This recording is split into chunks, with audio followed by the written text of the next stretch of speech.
Boa tarde, gente. Meu nome é Clarindo. Sejam todos bem-vindos ao curso de Redação Oficial.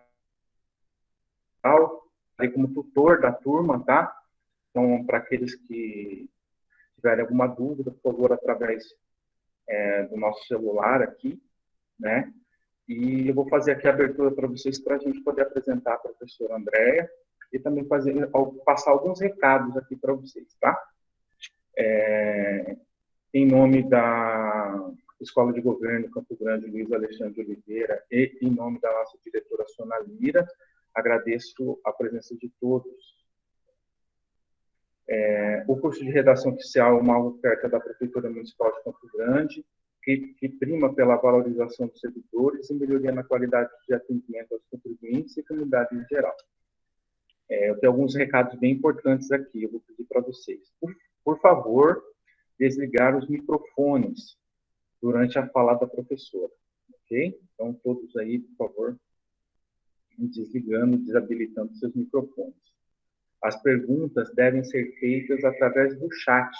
Aqui do lado da apresentação tem as mensagens, tem aqui todo. Estou percebendo que a boa parte já deu boa tarde, sinalizou que está visualizando e ouvindo bem. Tá? As perguntas a gente concentra aqui, no final a gente passa para a professora e ela vai respondendo para vocês, ok? Será disponibilizado um link para a chamada às 16h30. Aí eu vou contar com a colaboração do professor André, a gente vai parar um pouquinho, encaminhar o link aqui de chamada aqui no chat, para que vocês possam registrar a chamada de vocês. É bem simples, clicou, vai encaminhar vocês para uma página, e-mail e nome completo. Muito importante, gente. Somente através do preenchimento da lista de presença, desse link, é que nós vamos poder computar a presença e assim poder trabalhar com a questão do certificado. Não adianta assistir a live, fazer todas as atividades e não responder a chamada. A gente não tem como computar a presença de vocês, ok? Então, qualquer dificuldade, por favor, sinaliza para a gente que a gente tenta ajudar vocês o que for possível. Eu vou apresentar aqui para vocês o ambiente do Moodle, rapidinho, para mostrar para vocês o material e a nossa plataforma, tá? Só um pouquinho.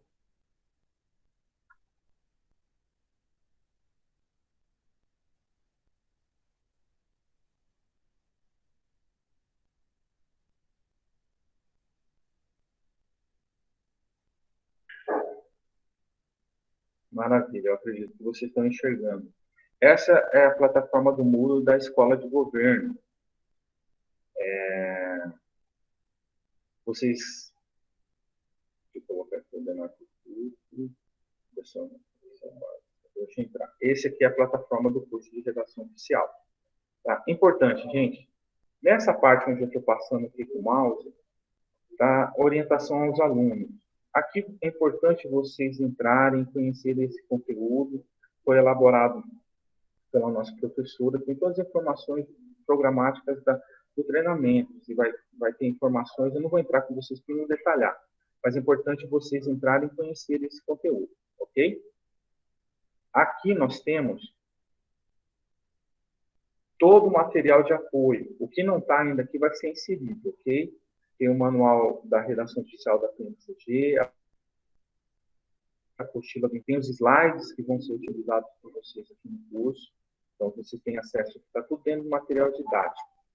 Importante também, se eu não me engano, as lives, de um dia para o outro, elas ficam salvas aqui dentro. Ou aqui, ou fica no material didático, ou nas atividades aqui. Tá? Mas, normalmente, está aqui dentro do material didático. Outra coisa que eu não posso deixar de comentar com vocês é as atividades. Essas são 3 atividades no treinamento. Vocês precisam fazer todas para computar, porque elas contam também como frequência. Para a obtenção do certificado, mínimo de 75% de frequência. Então, você tem todas, mas nos 7 encontros, que são 7 lives, você tem mais 3 atividades para serem feitas até o dia 22. Ok? Lá na orientação do cursista, todas essas informações para que vocês possam, assim, realizar. Beleza, gente? Então, no mais, eu desejo a todos aí um excelente treinamento. Eu vou passar aqui para a professora Andréia, que já vai começar com vocês. Uma boa tarde, tá bom?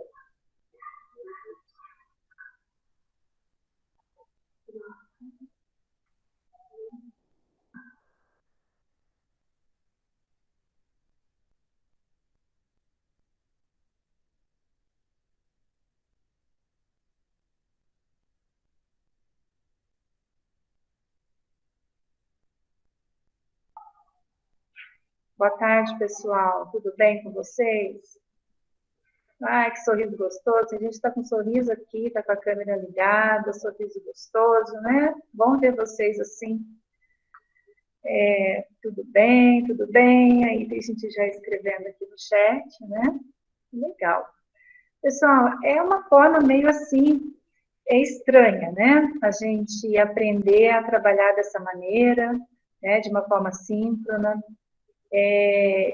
Quando eu ministrei o curso de redação oficial, nós ministramos com os alunos, né, da modalidade presencial. Então, a interação, ela era muito mais dinâmica, claro, né, havia trocas de experiência em tempo ali, né, real mesmo, na hora, a gente conseguia tirar algumas dúvidas, né, e os alunos sempre fazendo perguntas, e era bastante gostoso, né, interação muito boa. Agora, nessa modalidade, eu vou, assim, passar para vocês algumas dinâmicas, não sei se vai, talvez não surta o mesmo efeito, né, da forma presencial, mas eu acredito que vai dar certo, né, dessa maneira também. Nós não vamos ter um tempo, assim, hábil para a gente escrever, né, a redação oficial em si, fazer a elaboração de textos oficiais, por exemplo, um ofício, uma comunicação interna, considerando, né, que o espaço que você para aqui é meio complicado. Mas se vocês tiverem algum texto, quem trabalhar em secretaria já fazendo esse tipo de redação, né, ali na prática, e tiver algum texto que queira trazer, que queira compartilhar, eu vou deixar meu e-mail depois aqui no chat, tá? E vocês mandam para mim por e-mail, porque eu posso, né? Eu tiro o nome da secretaria, a gente só trabalha o texto, tá certo? Porque o que vai nos interessar aqui é a redação, é o texto, é a elaboração do texto, tá? Por enquanto, ok? O Clarindo já me apresentou, né? Eu sou a professora Andréia. Eu não sei se alguns aqui já me conhecem lá de cursos da EGOV. Eu trabalho na EGOV já faz alguns anos, né? Eu já virei peça de museu da EGOV, né? Mudei a tintura do cabelo, meu cabelo era preto, comprido, depois ele encurtou, agora está loiro, então, enfim, né? A gente muda a tintura porque a gente vai ficando velha, né? Então, vai aparecendo os brancos e a gente vai disfarçando. Então, assim, gente, é um prazer muito grande estar com vocês, tá? Eu desejo que o nosso momento aqui das lives seja um momento bastante proveitoso, que vocês podem perguntar, tá? Se eu não tiver como responder no dia seguinte, a gente retomando a live, eu darei as respostas que vocês precisarem, tá bom? E vamos, assim, aproveitar ao máximo, né? Eu não tenho como puxar a orelha de ninguém, não tenho como saber o que vocês estão fazendo do outro lado, né? Só vocês que estão me avaliando. Vão que vão, né? O professor está aqui para isso, tá? E deixa eu lembrar se tem mais algum outro recadinho. Acho que não, eu acho que é basicamente isso. O Clarindo já passou para vocês as informações, né, sobre como funciona, prestando assim bastante atenção nos exercícios. São 3 atividades que vocês terão, tá? Eu vou reforçar isso, porque até a nossa coordenadora pediu para deixar muito claro. Vocês vão ter 3 atividades. Pode já começar a fazer, não precisa esperar o curso terminar para depois fazer, porque vai ficar estou olhando aqui no calendário, até o dia 22, vocês vão ter ainda todo o material no ambiente, depois acaba, tá?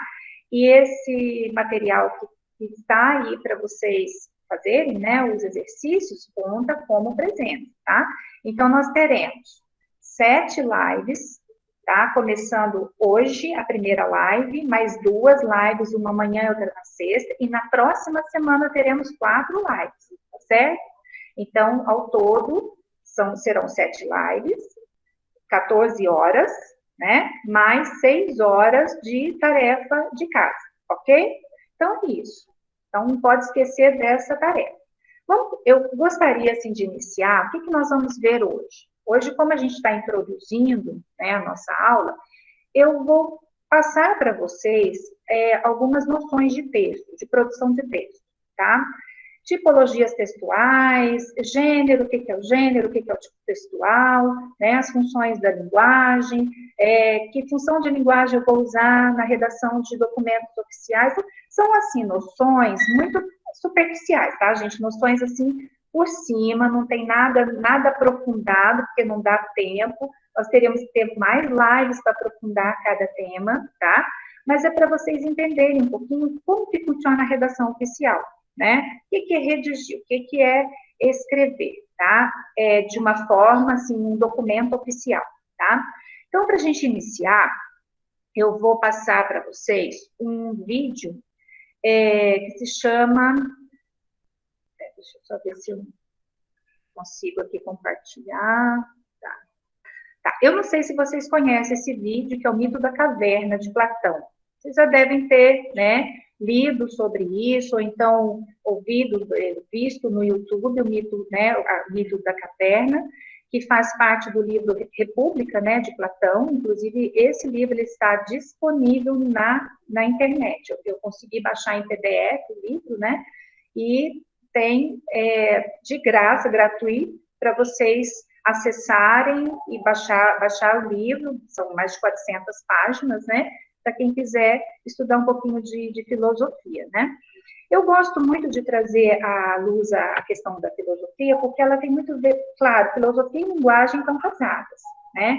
Então, Marilena Chaui, ela escreve muito sobre isso, né, tem uma parte do livro da Marilena Chaui, que é Introdução à Filosofia, que ela traz um capítulo todinho dedicado à linguagem, tá? Então, essa ideia, né, de que linguagem se associa apenas à língua portuguesa, ao conteúdo da língua portuguesa, é uma ideia falsa, tá? Então, tudo é linguagem. Nós produzimos linguagem o tempo inteiro. Matemática é linguagem, física é linguagem, química é linguagem, né? Então, a linguagem, ela acaba, assim, perpassando, né, toda a nossa vida, a nossa história, toda a convivência que nós adquirimos e assumimos com as pessoas, né, com o trabalho, com as pessoas em casa, enfim, né. Libras é uma linguagem, então são formas diferentes de linguagem. O sinal de trânsito é uma linguagem, né, uma linguagem não verbal, mas é uma linguagem, claro, tá? Então, eu vou passar para vocês este vídeo.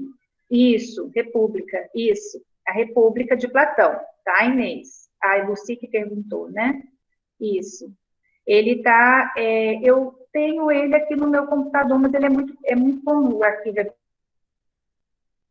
bem pesado, acho que não daria para compartilhar, mas eu vou ver se eu vejo o link para vocês acharem. Deixa eu... Eu gostaria, assim, se tiver o som ruim, vocês me falam, tá? Porque eu não vou visualizá-los agora, eu só vou ver ali no compartilhar.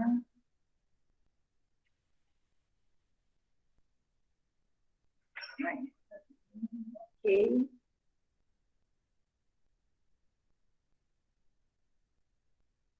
Acreditavam que a filosofia não era uma mera especulação abstrata e descolada da vida, mas ela servia como terapia para libertar as pessoas de uma vida medíocre e sem sentido, inclusive ajudando na preparação para uma boa morte.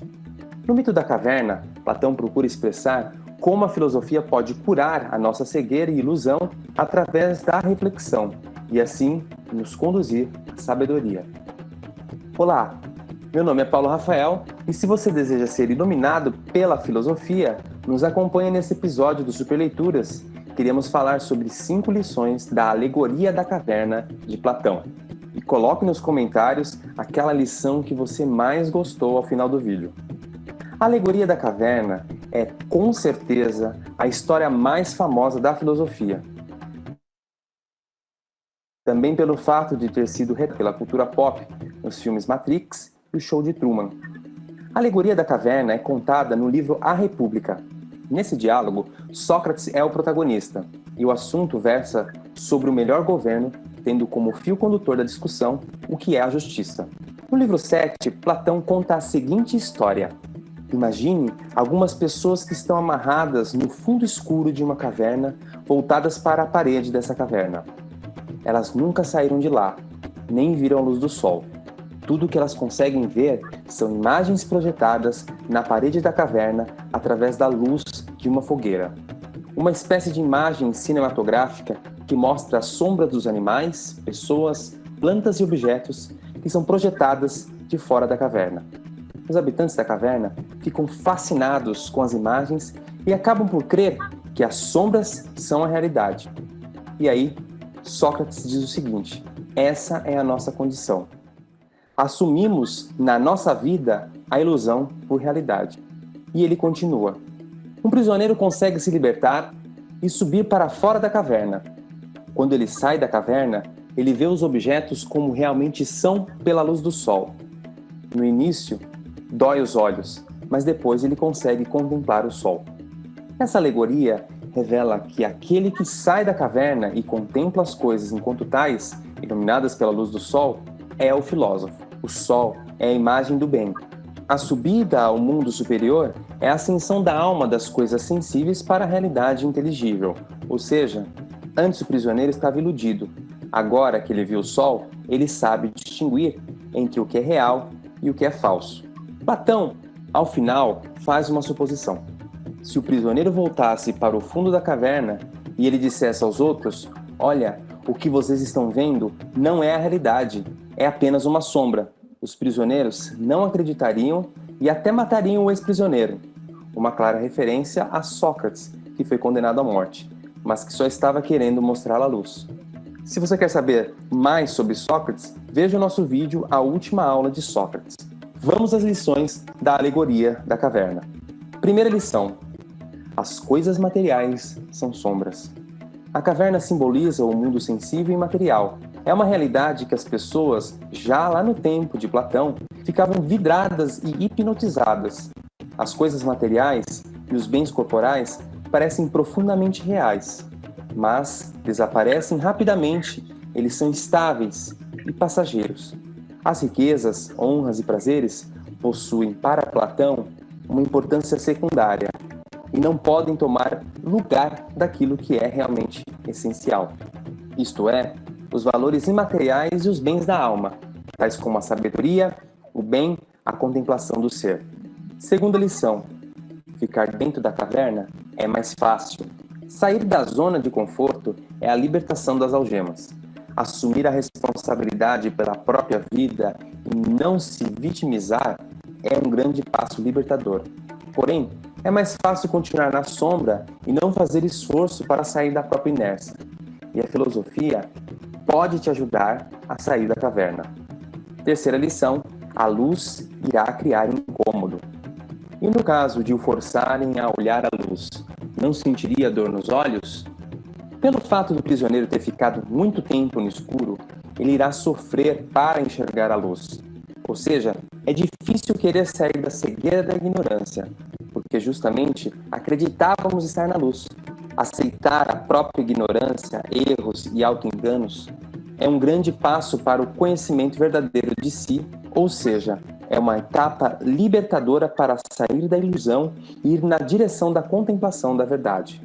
Quarta lição: habituar-se para poder contemplar o mundo superior. O mundo material todos nós conhecemos e com ele interagimos, mas nem todos estão conectados ao mundo espiritual. Para isso, é preciso contemplar a luz que revela o que todas as coisas são. Platão nos convida a realizar essa contemplação do divino e buscar a transcendência. Trata-se do aspecto místico e teológico do platonismo. Essa contemplação é um exercício que eleva as nossas almas acima das aparências. Isso significa fundamentar o bem transcendente, ou seja, aquele que está para além de cada um de nós e que dá sentido para todo o restante. Quinta lição: devolver o bem que se recebeu. O ex-prisioneiro da caverna, que após ter sido iluminado pelo bem, agora é impulsionado a retornar à caverna para ajudar os outros a se libertarem. Essa lição é bem difícil, mas se cada um de nós ter o compromisso de a cada dia se tornar uma pessoa melhor, buscar ajudar os outros, a nossa sociedade pode ficar muito melhor. E é o que Platão acreditava. E é o que nós, aqui do Superleitura, também acreditamos. Mas cuidado, aquele que enxergou o verdadeiro bem deverá correr o risco, como Sócrates correu.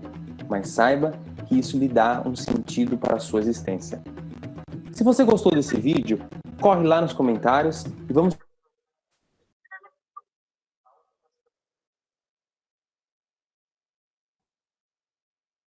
E aí, pessoal, o que vocês acharam do vídeo?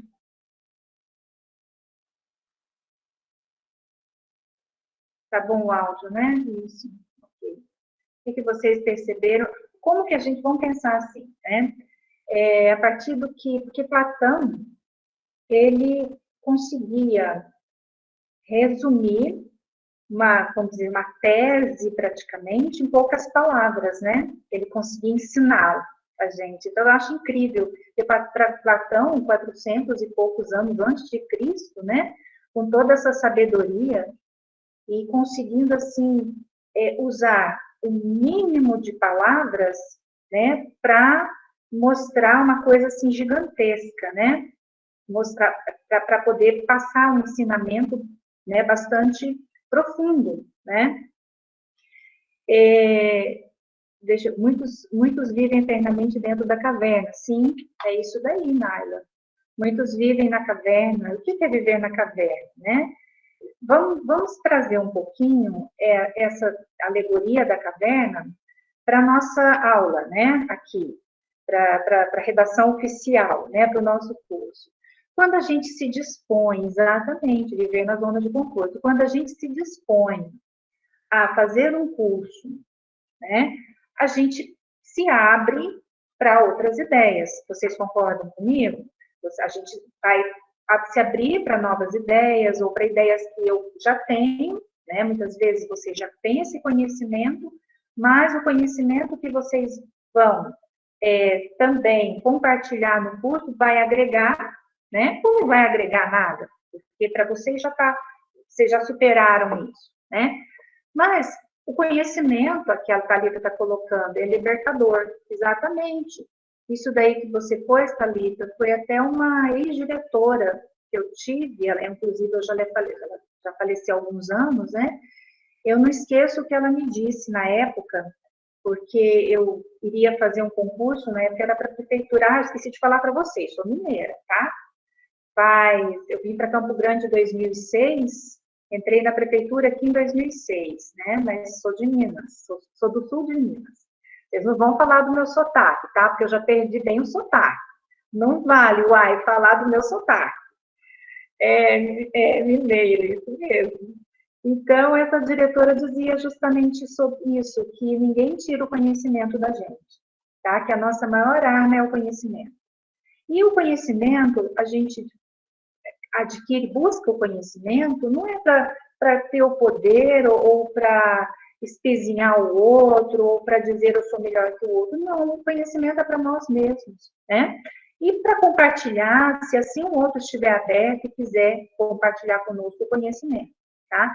Mas o conhecimento, ele é libertador. Paulo Freire, ele vai, né? A pedagogia da autonomia de Paulo Freire, tudo é focado nesse conhecimento que liberta, né? É isso. Pessoal, tem mais alguém que gostaria de falar? Adora falar trem, isso mesmo, trem. A Naila está pondo aqui o trem, o mineiro é o trem, sim. Engraçado, Naila, você pegou aqui um pontinho, né? Pegou meu tendão de Aquiles. Quando eu vim para Campo Grande, né? Eu sou divorciada, então quando eu era casada, eu dizia para o meu marido assim, olha, eu vou ter que lavar os trens, porque lá em Minas, a gente usa, né, muito esse vocábulo. Vamos lá, louça vira trem. né? Ah, olha, busca aquele trem ali. Tudo vira trem, tá? Tudo é um trem, né? Marido também às vezes vira trem, tá? Marido também vira trem. Então, a questão do trem é muito engraçada. E eu não me dava conta, né,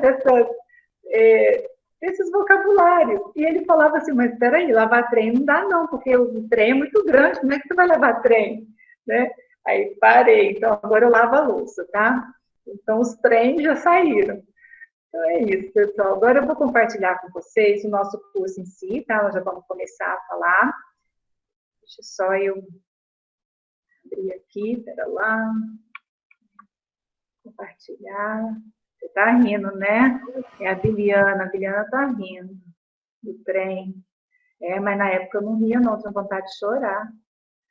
Ainda mais quando eu fui trabalhar na CEMED. Olha, entrei aqui, ainda fui para a Secretaria Municipal de Educação. Agora imagine, né? Uma mineira na Secretaria Municipal de Educação. Eu lembro que eu tinha um chefe que ele vivia assim, eu acho assim, que eu era a alegria do setor, porque ele pegava o meu sotaque e começava, né, a cutucar, alfinetar com o meu sotaque. Mas, enfim, superei também. Uai, né? Deixa eu ver aqui uma janela.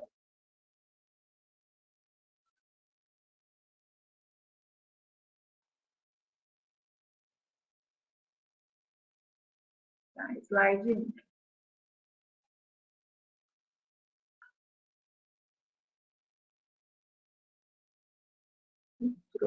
Tá.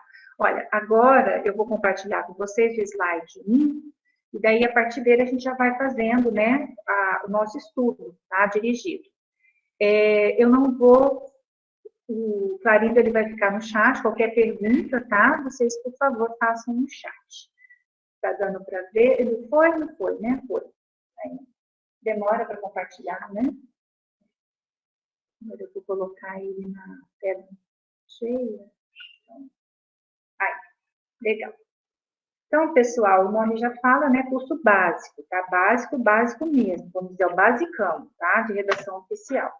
O nosso conteúdo, vocês têm ele no Moodle, né? Mas só para poder organizar com vocês aqui o nosso estudo, nós vamos falar um pouquinho sobre a produção de texto, tá? Essa produção escrita, alguns conceitos, características da produção textual, os recursos que garantem, né, a textualidade, que é a compreensão, né, a boa elaboração de um texto. Recursos como coesão, coerência, intertextualidade, concisão, clareza. Cada uma dessas características aqui, nós vamos falar, nós vamos comentar sobre cada uma delas, né? Eu coloquei aqui para vocês leitura e análise da redação de ofícios e CIs. Eu trouxe para a gente poder comentar e conversar um pouquinho, a redação de um ofício, tá? Mas é aquilo que eu disse no início, se alguém tiver alguma redação, já trabalha com isso, quiser já passar para mim por e-mail, eu vou deixar meu e-mail e vocês façam por gentileza que eu disponibilizo aqui para todos, né? Sem comprometer secretaria, nada, tá?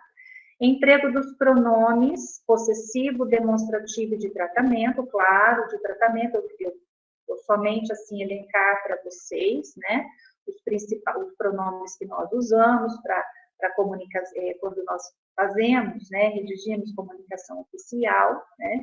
Esse demonstrativo aqui é importante também conhecer, no ato da redação em si, porque muitas vezes vocês acabam utilizando, né, pronomes demonstrativos, como este, essa, quando que se usa este, quando que se usa esta, tá, em relação a espaço, em relação a tempo, tá? Um outro assunto importante é a sintaxe de colocação pronominal, né, que são as colocações de próclise, mesóclise, ênclise, são essas classificações, né, conforme a colocação do pronome ali junto ao verbo, enfim, né? Então, nós vamos analisar caso a caso aqui. Regência verbal e nominal, alguns casos, vozes do verbo. Por que eu trouxe vozes verbais? Porque muitas vezes na redação oficial é muito mais prático, né? Nós usarmos a voz ativa do que a voz passiva, né? Inclusive, quando eu trabalhava no setor de revisão lá da CEMED, O nosso chefe, ele não gostava do uso excessivo, né, ou do uso, assim, em si, da voz passiva. Então, ele sempre orientava que o enunciado estivesse, né, com o verbo na voz ativa, tá? Quando, só em último caso, enfim. As conjunções coordenativas e as subordinativas são importantes também, né, no ato de redação, emprego da crase e o pronome relativo, tá? Cujo, cuja, né, o que, o qual, a qual, tá? Junto aqui com as preposições de que, do qual, em que, tá? Então, a gente vai passar um pouquinho esses conteúdos, tá? Eu já li com vocês o Mito da Caverna, nós já fizemos a reflexão, né, desse texto hoje. Amanhã eu vou trazer a reflexão do texto, nós vamos refletir, aliás, o texto A Águia e a Galinha, e cada qual com a sua quimera, que é o Baudelaire, porque um texto vai estar, né, vamos dizer assim, sintonizado com o outro, e já puxando o gancho, né, para o Mito da Caverna também, tá? Bem, a nossa primeira aula, nós vamos começar com algumas reflexões sobre conceitos de texto, né? Quando a gente diz produzir texto, o que vocês pensam do ato de produção textual? O que seria para vocês essa produção? O que é produzir um texto? Nós produzimos um texto somente quando nós escrevemos, ou a gente produz um texto quando a gente dialoga, quando a gente se comunica com o pai, com a mãe, com o filho, né? Quando a gente mantém conversas pelo WhatsApp, conversas, claro, informais, tá? Ou no Facebook. O que vocês acham disso? O que é produzir texto? Alguém gostaria de falar? Eu não estou vendo vocês, eu olho lá no outro monitor. No chat, alguém está falando? Deixa eu ver. Texto formal, redação. Uhum. Tá. Deixa eu só clarear. Tem como chegar ao monitor? Tá. Materialização da comunicação. Isso. É isso que eu quero. Vamos lá. Isso. Texto formal é redação. Tá, isso. A gente vai falar um pouquinho sobre isso, Naila. O Antônio está colocando aqui, materialização da comunicação. Ótimo, quando eu materializo a minha comunicação. Os demais é texto coloquial, comunicação, tá? Isso. Então, redação, quando a gente fala, a gente confunde muito. Inclusive, hoje, os manuais didáticos, eles não trazem o termo redação, né? Redigir é escrever, porque a redação, ela se restringe ao ato em si de escrever, de redigir, né? Quando a gente fala, traz o verbo produzir texto, né? É o que vocês estão pondo aí. É quando a gente comunica enunciados, comunica uma ideia, materializa realmente a nossa comunicação, tá? Então, a produção, ela fica mais abrangente, ela não se limita apenas à redação, ao ato de redigir, né? Ao ato de escrever, mas em si ao ato de produzir. Então, eu posso produzir um texto através da pintura. Não posso? Eu posso usar a pintura para comunicar alguma coisa, né? É uma produção textual. Inclusive, na semiótica, né? Quem faz semiótica, estuda semiótica, principalmente semiótica persiana, nós vamos fazer. Eu faço semiótica na Federal. Então, os que fazem o estudo da pintura, o estudo do desenho, o estudo da fotografia, gente, é incrível como que eles, assim, a leitura que é feita, claro, a partir, né, de uma teoria, né, então existe um baseamento teórico, todo instrumental teórico metodológico para fazer essas análises, mas, assim, a análise, ela fica perfeita, fica linda, né, então, texto é tudo ali, né, tudo que comunica, tudo que tenta realmente materializar a nossa comunicação, a ideia, né. A minha imagem sumiu? E agora? Voltou, né? Tá? Não, porque a Thalita está dizendo. Não, a Inês falou que não sumiu. Tá. Qualquer coisa vocês vão me dizer. Bem, então, a COC, ela vai trazer um conceito de texto, né, baseado, quer dizer, buscando esse conceito na linguística textual, né, ela vai dizer que texto é uma unidade linguística concreta, perceptível pela visão ou audição, olha que interessante, tá? Que é tomado pelos usuários da língua, falante, escritor, ouvinte, leitor, é uma situação de interação comunicativa, por isso que ali em cima ele diz que a materialização da comunicação, exatamente, porque existe essa interação, como uma unidade de sentido e preenchendo uma função comunicativa reconhecível e reconhecida, né? Então, esse é um dos conceitos de texto, tá? Claro, tem outros conceitos que a gente vai discutir aqui. Então, unidade linguística concreta. Ela colocou como unidade linguística, por quê? Porque faz parte do texto, ele utiliza a língua, né, a linguagem, para ser produzido, para ser construído, tá? Qual é a finalidade dessa produção textual? É interagir a nossa comunicação. Essa interação, através de texto, ela deve acontecer de forma a construir um sentido, tá?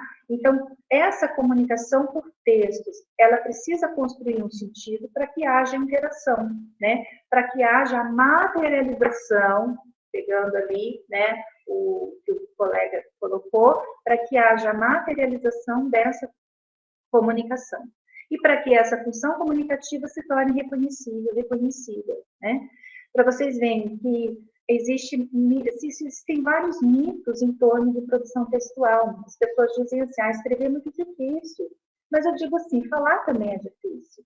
Porque a fala, ela requer também elaboração linguística, assim como a redação requer elaboração linguística. Então, os dois processos, tanto o processo de produção oral quanto o processo de produção escrita, requer, né, elaboração linguística, e uma elaboração linguística complexa, que não é simples, tá? Então, isso de que falar é mais fácil do que escrever, vamos tirar esse mito, tá? Vamos cortar isso daí. Às vezes, a gente acredita muito nessa ideia, porque nós fomos educados na nossa vida acadêmica mais para falar, né, ou para reproduzir um conhecimento, do que para construir um conhecimento a partir de uma reflexão, né, de uma reflexão assim de autoria. Então, dificilmente um professor chega na sala e diz assim, olha, gente, eu trouxe aqui um texto, desse texto eu gostaria que vocês se juntassem em um grupo, vamos elaborar, o grupo vai elaborar o texto assim de vocês, né? Então, existe na escola a reprodução. Então, nossa dificuldade, ela ficou aí, né?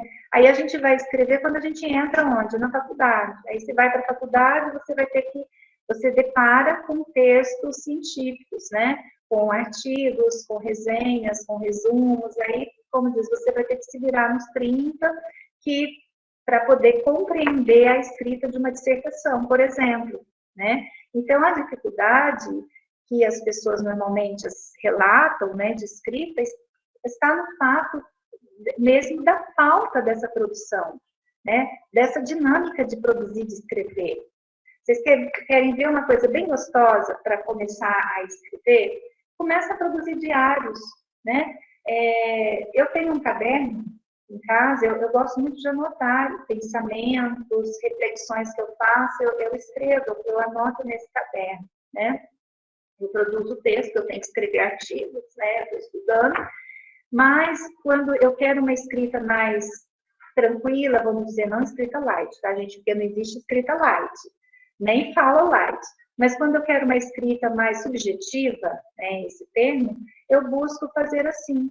Eu pego um caderno e, às vezes, um texto, um livro que eu li, eu fiz uma reflexão, faço uma elaboração e coloco ali um pensamento, tá? Então, comecem a escrever o diário, né? É uma forma de vocês também ter esse contato com a escrita. Uma outra forma de ter contato com a escrita, produção de poemas, de poesias, versos, tá? Meu estudo, eu sou suspeita a falar, porque meu objeto de pesquisa é o poema, né, é a poesia, e eu vejo, assim, que a poesia escrita, a produção poética, ela liberta, ela dá vazão ao pensamento, ao sentimento, né, do produtor de texto, no caso, dos meus alunos, por exemplo, né? No ano passado, a gente conseguiu elaborar um livro, nós conseguimos, amanhã eu vou trazer para vocês verem, se chama Pequenos Poetas, Grandes Poemas, Pequenos Poetas, Grandes Poemas. Então, nós fizemos a elaboração desse material, né? Produções feitas em sala de aula, né? Ali com eles, não fizeram nada em casa, fizeram em sala de aula comigo, tá?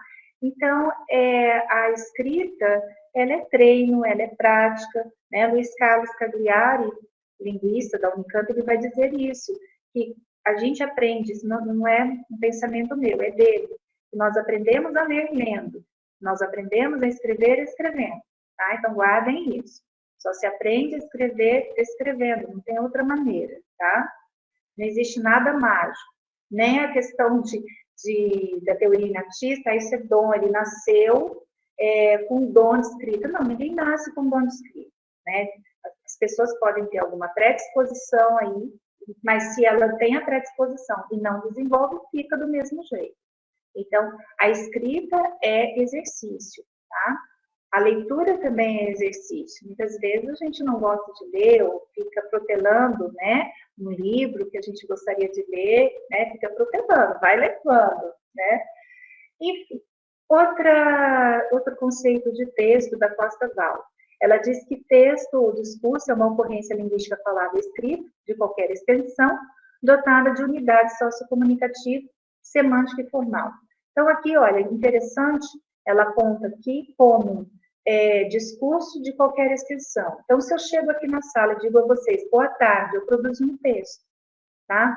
Se eu digo, gente, até logo, produzi um texto. Oi, na rua, é um texto, né? Então, tudo, a produção, ela também volta, né? Esse conceito é voltado também para a produção falada ou produção escrita, né?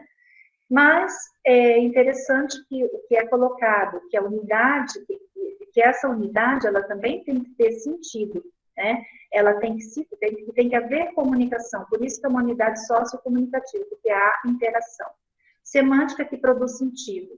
E formal que existe quando a gente diz formal, não é só pensando na variedade culta, na variedade formal, né, da linguagem, mas é pensando na forma, é pensando na estrutura também de construção textual, tá? Porque, a depender dos gêneros textuais, nós vamos ter uma forma, nós vamos ter uma estrutura específica, tá? E aqui é o conceito de texto segundo Azeredo, tá? Que o Azeredo, ele escreveu a gramática Howells da língua portuguesa, tá? Então eu tirei esse conceito dele. Ele diz que o texto consiste no emprego de recursos da língua para combinar ou encadear palavras, frases em unidades de significado discursivamente importantes. Então, ele traz um conceito bem simples aqui, ele traz, na verdade, ele volta esse conceito para a elaboração de enunciados, tá? Combinar ou encadear palavras e frases em unidades de sentido, que produzem discursos importantes. Uma coisa interessante, né? A gente volta lá na teoria de Chomsky, ele vai dizer que a gramática, a criança, por exemplo, ela já vai adquirindo a gramática interna, não é isso? Ela vai aprendendo a gramática da língua. Então, ninguém chega para nós e diz assim, casa A caiu. Olha lá, nós dizemos a casa caiu. Então, essa gramática ela já é internalizada, né? Então, nós sabemos falar, nós sabemos produzir. Agora, o que a gente tem que compreender? E quando a gente busca um curso de redação, é para consolidar esse aprendizado. Eu vou formalizar esse meu aprendizado. Tá? Eu vou aprender a redigir, então, ofício. Que linguagem eu vou usar? Uma linguagem formal. O que é linguagem formal? Linguagem gramatical, né? Eu tenho ali o meu recurso, que é a gramática. A gramática, ela tem toda a estrutura ali, toda a norma, né? E ela vai me dar suporte para que eu consiga construir, vamos pegar aqui, né, o conceito de Azeredo, para que eu consiga combinar essas palavras, para que eu consiga produzir enunciados em unidades de significação, tá bem? Então, é isso, pessoal. Esses três conceitos, né, para a gente compreender que linguagem, né, comunicação, a gente produz o tempo inteiro, né? Nós estamos o tempo todo interagindo com o recurso da linguagem, através da linguagem, né, pela linguagem. O que eu vou dar para vocês fazerem agora, bem rapidinho, 5 minutinhos, para não ficar só a minha fala e vocês entenderem um pouquinho desse processo? Vocês vão produzir um texto usando apenas substantivos, adjetivos e alguns verbos, se for o caso, com o seguinte tema, por exemplo, férias. Então, vocês vão lá, dentro, né, desse tema férias, né, vocês vão pensar quais são as palavras que estariam vinculadas a férias. Tá? Então, para cada um que tem experiência de férias, né, vocês vão produzir assim, um grupo de palavras, tá? Relacionamento familiar, vocês vão escolher um desses, tá? Relacionamento familiar, trabalho, esporte, férias, se quiser colocar um outro tema, comida, se quiser colocar casa, enfim, tá? Fica a critério de vocês. Eu acho que vocês entenderam, né? Vocês vão produzir um texto apenas com substantivos que estejam relacionados a um desses temas aqui, tá?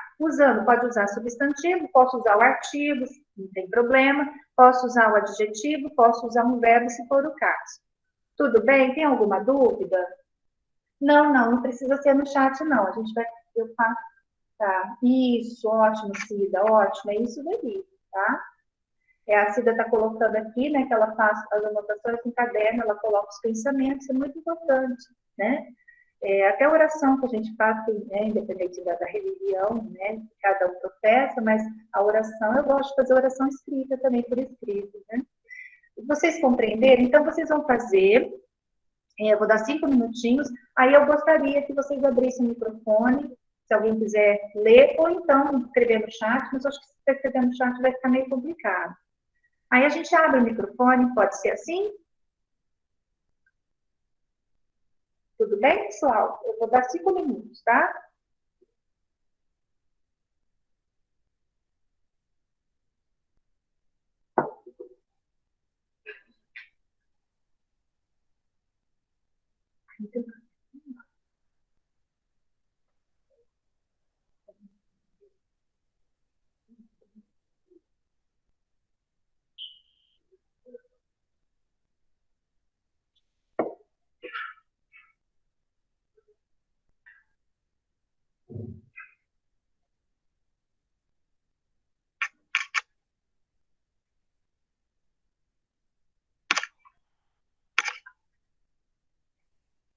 Isso, Thalita.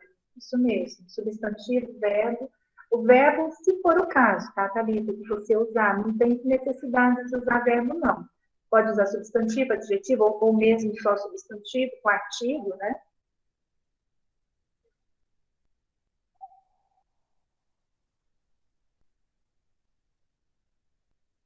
Podemos? Alguém já conseguiu? Alguém gostaria de ler? Já pode compartilhar?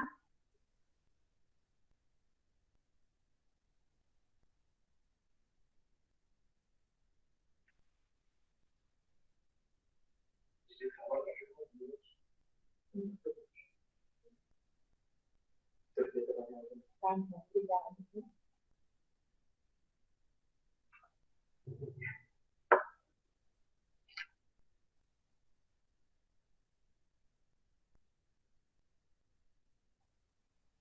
Quem gostaria de ler?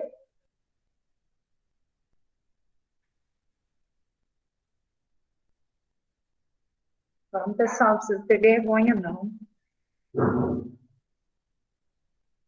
Vamos? Alguém gostaria de ler? A Biliana gostaria?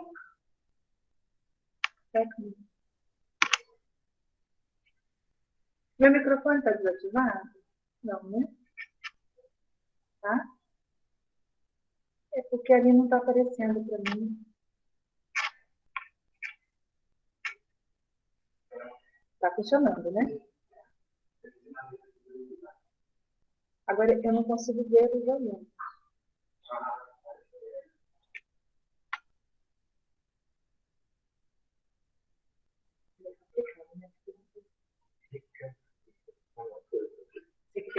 Tá?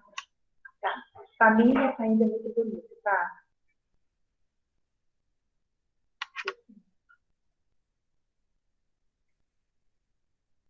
Vamos ver. Pessoal, quem gostaria de ler? Aí eu vou pedir para desabilitar o microfone para... Habilitar não, né? Habilitar o microfone, falei errado. Habilitar o microfone, ligar para a gente poder compartilhar. Quem gostaria de ler? Uma pessoa só, com meu coração. Olha, eu prometo que eu dou um bombom. Eu lembro que no curso de redação eu dava bombom, dava bis, viu? Tinha O professor... Oi, oi, Naila. Oi, Naila, pode falar. Eu escrevi assim, foi rápido, né? Porque foi pouco tempo, enfim, não deu para eu pensar muito. Mas eu escrevi assim, férias. As férias são para que as pessoas possam descansar de suas rotinas. E também para a saúde psicológica e, por que não, física? Foi isso que eu escrevi. Isso. Tá, você acabou fazendo, né, você fez um pequeno parágrafo. Olha, a intenção é que você foi além, né? Porque a intenção era só usar substantivos, tá? Mas está muito bom, gostei dessa última parte aí que você faz esse questionamento, né? Gente, olha a estratégia, tá vendo? De chamar a atenção do leitor, tá? Ela faz a pergunta, né? Essa pergunta que ela faz. Você pode ler a última pergunta, a última parte, Nádia? É a pergunta que você fez? Eu vi assim, as férias são, vou repetir novamente, as férias são para que as pessoas possam descansar de suas rotinas e também para a saúde psicológica e, por que não, física? Isso, também para a saúde psicológica e por que também não, que ótimo, tá? Chamando a atenção do leitor, né? É uma das estratégias de quando você vai fazer um texto argumentativo, né? Uma das... É retórico, né? A pergunta, ela é bem retórica, e depois você você responde. Muito bom. Alguém mais? Mais uma pessoa? Gabriel. Oi, Gabriel. É o Gabriel. Ah, tá. Eu fiz bem rápido. Sim. Praticar esporte. Ai, fugiu da cabeça. Praticar esporte, né?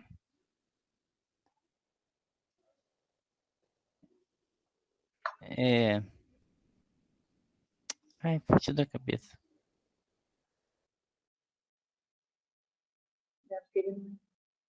Não escreveu. Ele fez a cabeça. Tá, alguém mais? Alguém conseguiu fazer usando apenas substantivo? Oi, Pro. Oi, Valdirene. Tudo bom? Tudo jóia. Eu tentei fazer no pedido utilizando somente uma classe, né? É bem curtinha, vou ler. Ó, férias é uma maravilha, uma delícia. Nos deixa feliz, alegre, contente, satisfeito, realizados. Só isso. Ótimo, ótimo. Então, você fechou o link lá de férias, tá vendo? Então, a partir das férias, né, a partir da temática férias, você desceu com substantivos, você elencou esses substantivos, né, atribuindo a férias, né, essas características, né, realmente, jóia. Muito bem. Então, as ideias estão conectadas. O que eu quero, assim, que vocês entendam é essa conectividade, né, das ideias, tá? O que as palavras vão fazendo, né, para produzir esse sentido. Alguém mais? Quem fez só com substantivo?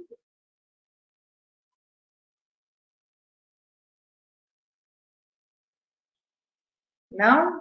Ninguém mais? Usou só substantivo? Por exemplo, aqui, férias, carro, bagagem, foi. No chat tem. Só Tá? falando. Vamos lá. No chat inteiro, professora, no chat inteiro. Tá, então, vou abrir aqui, peraí, porque eu não tô... Eu posso ler também, o pessoal escreveu. Que o meu eu fiz, mas não é só substantivo. Tá, então você pode ler? Posso. Pode ler? A Lucy Yara falou, férias é tudo de bom, alegria e muita paz. Aí a Gabriela, andar de bicicleta, beber água e cuidar da saúde é saudável. Aí a Abiliana, O trabalho edifica o ser humano. E a Elaine também contribuiu aqui, falando férias, descanso, praia, alegria, paz. Pronto, quero pegar esse daqui da Elaine também, tá? A Elaine, ela usou substantivos, férias, descanso, o descanso, praia, a alegria e a paz. Então, ela usou substantivos abstratos, né? E o substantivo concreto e praia. Olha, gente, que interessante. Então, tem coerência, se pegando aqui o texto da Elaine. Se no texto da Elaine, se eu chegar para vocês e disser assim, gente, descanso, praia, alegria e paz. Só isso. Faz sentido?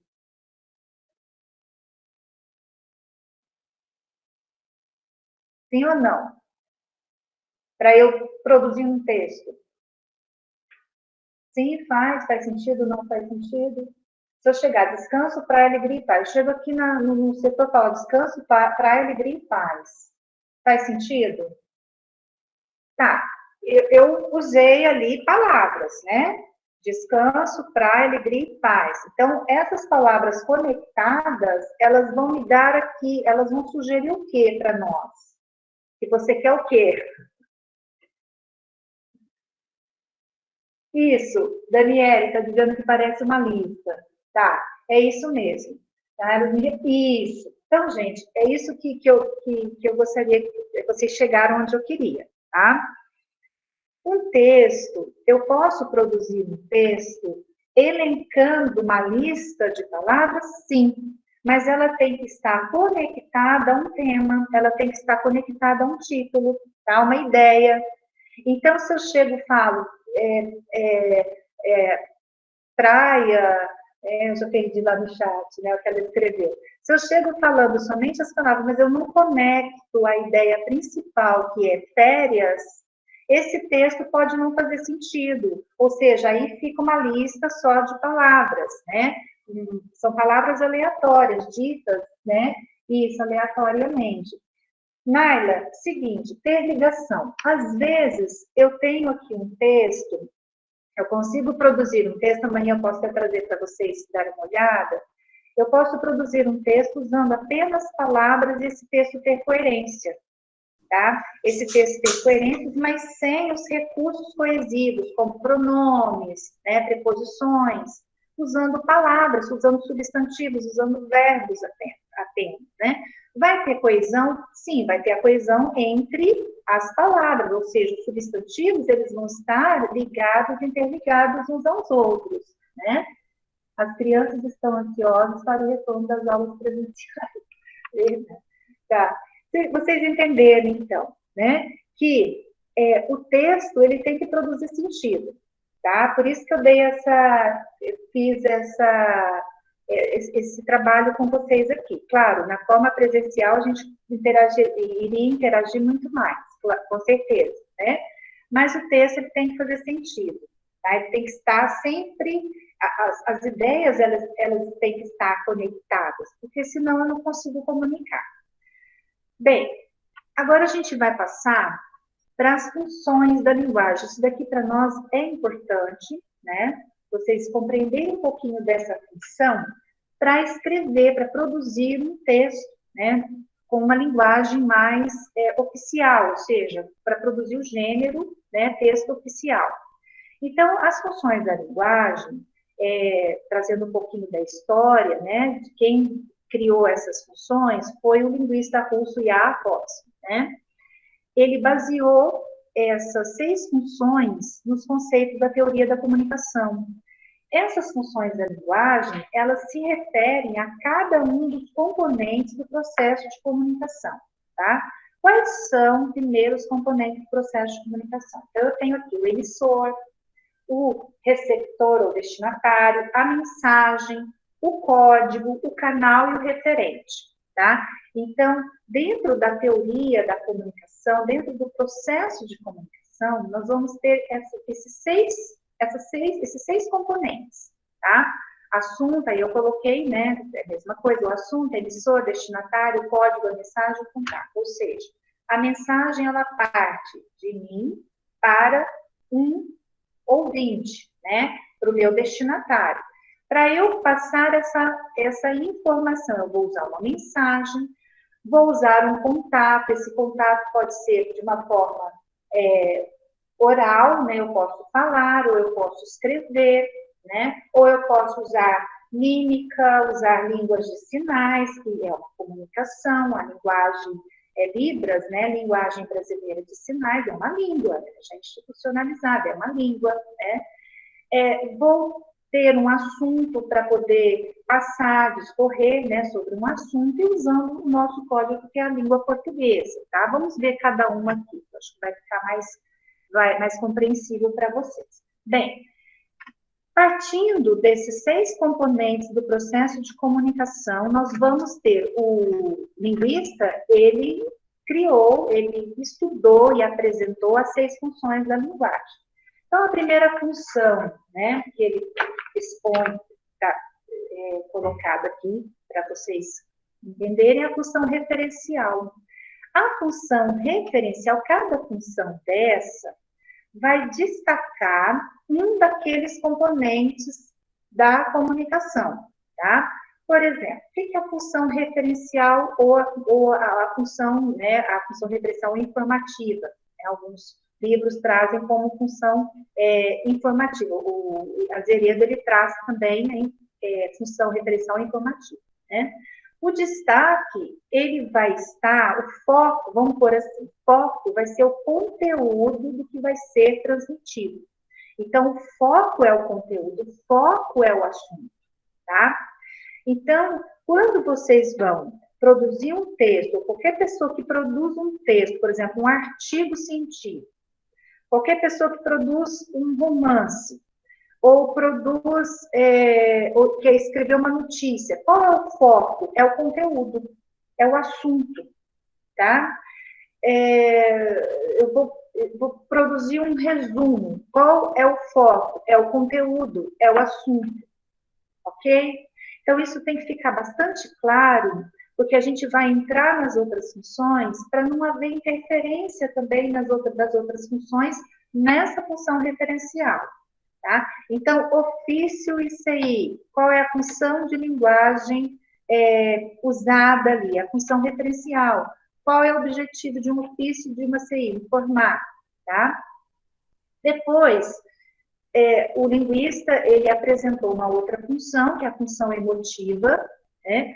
A função, o nome já fala, função emotiva ou expressiva, também, né, alguns livros trazem também como função expressiva, o foco, ele está no emissor, ou seja, o destaque é a subjetividade do emissor, tá? Então, ele vai escrever usando a primeira pessoa, tá dando para entender? Ele usa a primeira pessoa, ele fala dele. Eu já não posso falar de mim, por exemplo, num texto informativo. Eu tenho que informar, o foco é o conteúdo, eu tenho que passar esse conteúdo da melhor forma possível. Na função emotiva, eu já posso usar o eu. Então, o diário, por exemplo, eu posso usar expressar os meus sentimentos, expressar os meus afetos, tá? Depois, a função conativa, o destaque, o foco é o destinatário. Ou seja, eu vou produzir o meu texto não pensando no assunto em si, eu vou pensar em quem vai receber esse assunto, em quem vai receber esse texto, que é o destinatário. São as propagandas. Por que as propagandas, elas são muito criativas? Porque elas tendem, a tendência, o objetivo da propaganda é convencer o destinatário, né, a comprar, vamos dizer assim, um produto, adquirir uma marca. Por isso que o foco é no destinatário. O que o destinatário gosta de ouvir, né? O que o consumidor gosta de ouvir, tá? A função fática.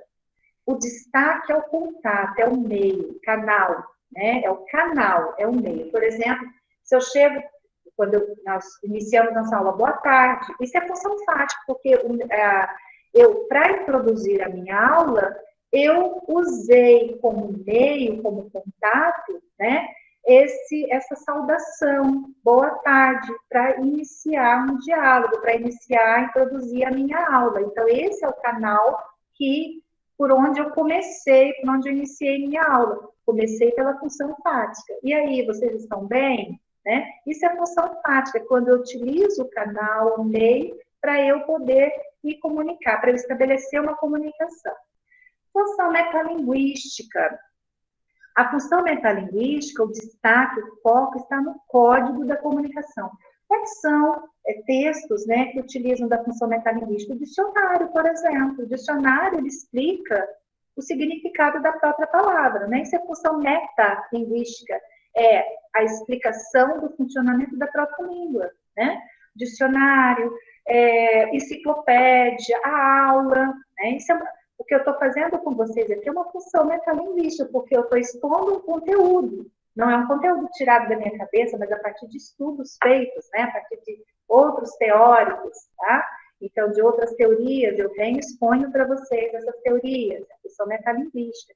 E a função poética, o destaque está na mensagem. Amanhã a gente vai ver um texto, nós vamos ver um texto nessa, que também, né, tem ali a parte, né, dessa função poética, que pretende, né, destacar a mensagem, né, o que o texto quer passar de mensagem. Bem, pessoal, ficou claro isso? Já tem, não, a chamada já vai, só um minutinho, né? Ficou claro as funções da linguagem e os 6 componentes da comunicação, né? Então, estabelecendo esse paralelo entre os componentes da comunicação e as funções da linguagem, ok? Tudo bem, pessoal? Sim, ok. Tá. A chamada já vai ser agora, né, Clarinha? Tá. Então, eu vou dar uns 5 minutinhos para vocês preencherem a chamada, ok? E a gente prossegue, tá? Eles já podem preencher?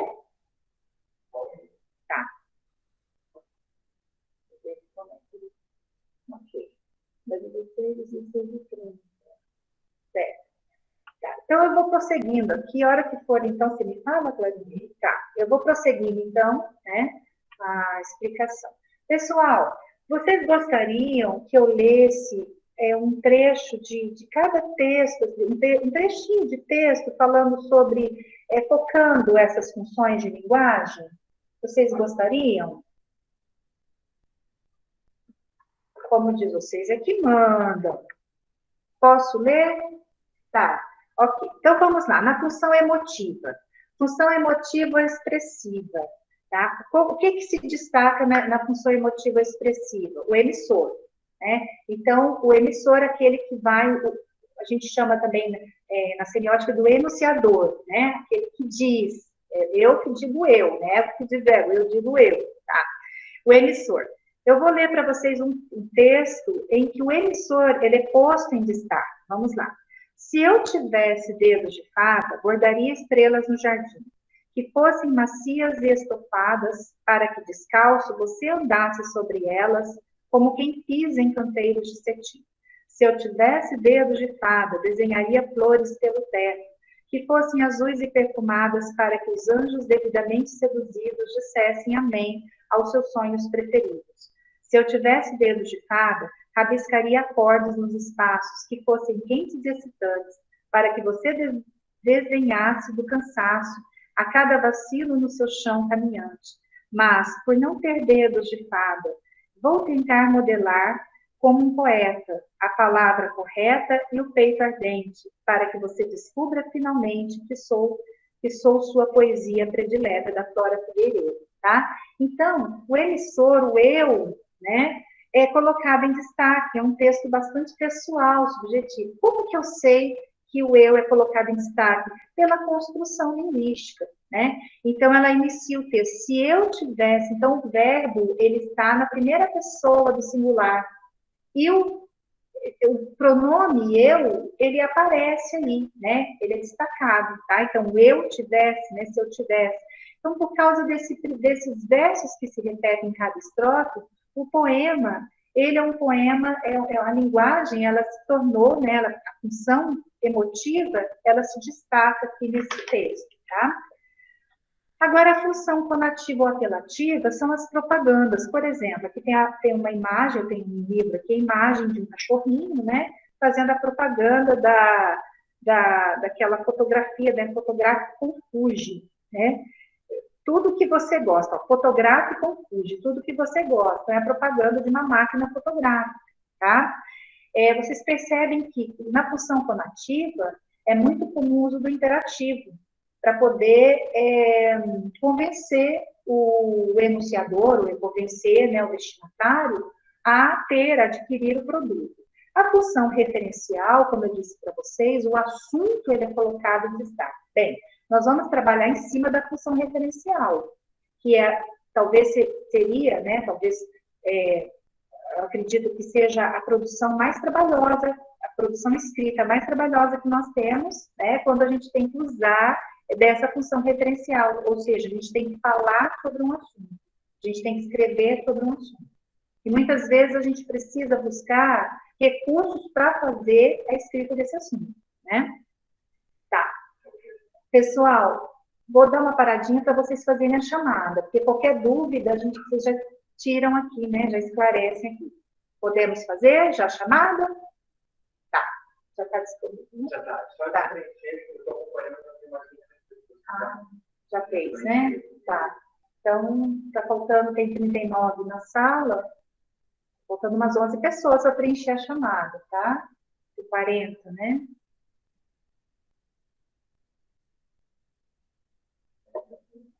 Tá.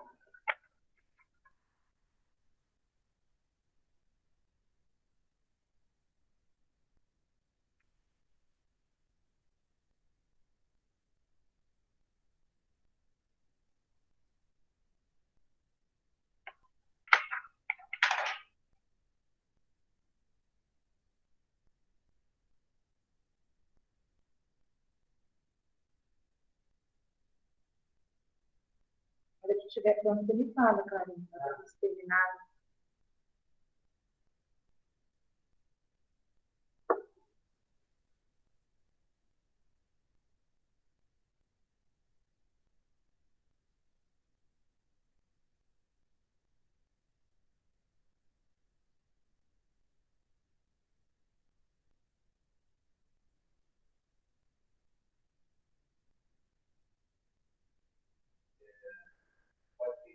Tá. Agora a gente vai para o exemplo da função referencial, tá? É um textinho bem pequeno que foi publicado no estado de São Paulo. Se chama Tesouro Arqueológico. Centenas de ânforas de vinho são encontradas e fotografadas por uma câmera instalada em um robô, nos restos de 2 navios fenícios, que naufragaram na costa de Israel há 2.500 anos. Segundo os especialistas, estes são provavelmente os naufrágios mais antigos de que se tem conhecimento no Mediterrâneo. A descoberta foi feita pela equipe de oceanógrafos e arqueólogos do pesquisador Robert Ballard, que encontrou o Titanic. Então, a função referencial, o foco é o assunto, né? Vocês viram que esse assunto como é que fala, é um texto informativo, né? Então, o objetivo dele é informar, né, sobre esse tesouro arqueológico encontrado nessa época, tá? A gente vai ver depois isso detalhadamente, tá, gente? E a função metalinguística, como eu disse para vocês, que o foco é o código, ou seja, o código é posto em destaque. Então, aqui tem um exemplo de um verbete do dicionário, que é a palavra karma, não é para ninguém karmar agora não, tá? Karma mesmo. A diferença da função poética, Thalita, você quer saber qual é a diferença da função poética, é isso? É isso, Thalita? Isso, tá. A função emotiva ou expressiva, exatamente. Quando você produz um texto destacando o emissor, tá? Existe nessa profissão, vamos dizer assim, a poeticidade, tá? Não seria em si a função poética, mas a poesia. Então, poesia, o que é poesia? Lirismo. Né? O que é o lirismo? A beleza, são emoções, né, que partem do emissor. tá? Então, isso é importante, porque é uma boa pergunta que você fez, tá? Porque nem sempre a função poética, né, da linguagem, ela destaca em si o emissor. Às vezes eu produzo a poesia, mas sem destacar ali o emissor. Eu vou ler até um texto do Manuel Bandeira para vocês entenderem isso. Mas toda função emotiva, né? Toda função emotiva, ela traz lirismo, ela traz essa marca de subjetividade. Então, existe a poeticidade. O que é poeticidade? Expressão de conteúdo, né? É quando se combina o conteúdo com a expressão, com a forma de expressar esse conteúdo, né? Que é uma forma mais, exatamente, uma forma mais emotiva, tá? Deu para entender? Né? Então, nem toda função poética tem traços, né, do emissor, tá? Nem toda função poética traz que é a própria poesia, o próprio poema, né? É a estrutura do próprio poema, certo? Thalita, ficou claro? Eu vou ler depois o texto do... Isso, eu vou ler o texto para você compreender uma de outra. Por exemplo, Thalita, eu posso... Amanhã eu vou trazer o texto, nós vamos ler o texto da Águida Galinha. Nesse texto, ocorre função emotiva. Tá? Ocorre função emotiva no texto. Mas é um texto, é uma narração, né? Deixa eu pegar aqui o texto do Carlos Drummond. Tá. Eu vou ler o texto do Drummond para você entender melhor isso. Infância. Olha lá. Vocês conhecem esse texto, né? Acho que vocês já leram. Meu pai montava a cavalo e ia para o campo. Minha mãe ficava cozendo. Meu irmão pequeno dormia. Eu, sozinho, menino entre mangueiras, lia a história de Robinson Crusoe. Comprida história que não acaba mais. No meio-dia branco de luz, uma voz que aprendeu a ninar nos longes da senzala e nunca mais se esqueceu. Chamava para o café. Café preto, que nem a velha preta, que nem a preta velha. Café gostoso, café bom. Minha mãe ficava sentada, cozendo, olhando para mim. Psyu, não acorde o menino. Para o berço onde pousou um mosquito e dava um suspiro. Que fundo. Lá longe meu pai campeava, no mato sem fim da fazenda, e eu não sabia que minha história era mais bonita que a de Robinson Crusoe. Então, aí eu tenho uma função emotiva, tá? Uma função expressiva, porque o enunciador, ele traz marcas da subjetividade, marcas da infância, tá? Não é uma função poética, né? Nesse texto não existe a função poética em si, mas a função emotiva. Se destaca o emissor, tá bem? Então, ele quer falar dele. Então, voltando um pouquinho, Thalita, a função emotiva, né? A função expressiva é quando o emissor quer falar dele, tá? O destaque está nele. A função poética é quando a intenção é passar a mensagem. O foco está na mensagem, ok? Bem, a função metalinguística, eu disse para vocês que existe o verbete, né, de dicionário, tem um exemplo aqui, um verbete de dicionário da palavra karma, né? Então, vem o significado de karma. Princípio filosófico, então, o dicionário, ele traz ali primeiro, né, abreviado, a classe gramatical que pertence à palavra, então, isso é a função metalinguística, né? É explicar o próprio código, é quando o código é posto em destaque. Qual que é o código? A língua portuguesa, tá? Exemplos mais comuns de linguagem com predominância da função metalinguística, as aulas, os livros de gramática, os dicionários, tá?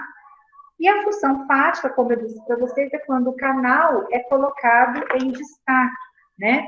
Quais são as situações em que nós usamos, em que é comum o uso da função fática da linguagem? Cumprimentos, né?